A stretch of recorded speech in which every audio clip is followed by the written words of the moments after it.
So, just want to talk about shifting to your highest timeline. I know I made a video on this for a while ago, but kind of an update. So before, we were talking about shifting timelines, like timelines are always shifting, right? Based on the choices you're making as the earth is shifting in frequency, ascending, whatever word you want to use, we are shifting in frequency, right? We're leveling up. This is going on a mass level. That's why you see a lot of people awakening.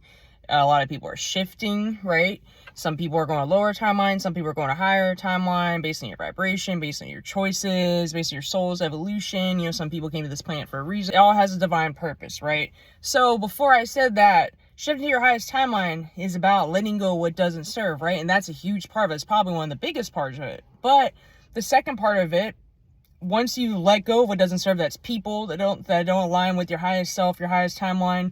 That's habits, just even content you're consuming, right? It could be food you're eating. There could be a lot of different things. It could be more shadow work you have to do. It could be limiting beliefs. It could be unresolved emotional trauma. There could be many different levels, right? But whatever it is, like, you'll feel these things are weighing you down, and the awareness is being brought to them. But second thing is also making choices as your highest self version. That's the version of you that's in that higher timeline. So yeah, part of the choices are letting go, but it's also making new choices as a different version of yourself.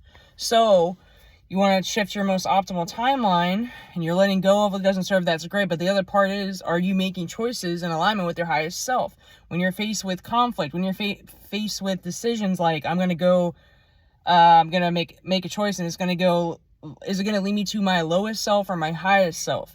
I want you to think about that all the time. It isn't about being perfect. It isn't about beating yourself up. Obviously, we have light and darkness in us, right? But it's about balancing those things. But the more you raise your vibration, the more you let go, the more you continue to make choices that are better, that are more in alignment with your highest self, the more you're going to keep shifting to these higher timelines. So keep letting go, but also keep making choices that are in alignment with your highest self, especially when you see situations that are forks in the road. They're going to be things that are going to test you, like, that are going to be tempting, that are going to be things that you might have made choices like in the past to go in that direction, and you know where they lead. Or certain people will tempt you, habits, things that maybe haven't been resolved, or things that like maybe you just moved past, but they're going to come up and test you, like, are you this version or not? So just keep making those choices. And even if you go backwards, there's no really going backwards. You can be an alchemist. You can make the most of any situation.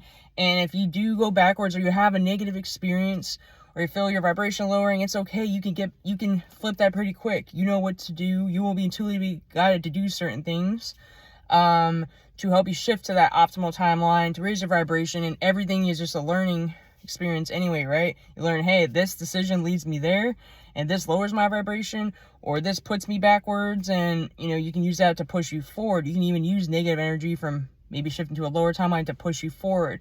Or some of these are karmic lessons. Some of these are just things we need to learn for our soul's evolution. So keep going, keep making choices that are in alignment with your highest self, and just stay on your path and make the most out of anything that comes your way. Make the most out of it. Use your discernment, follow your intuition.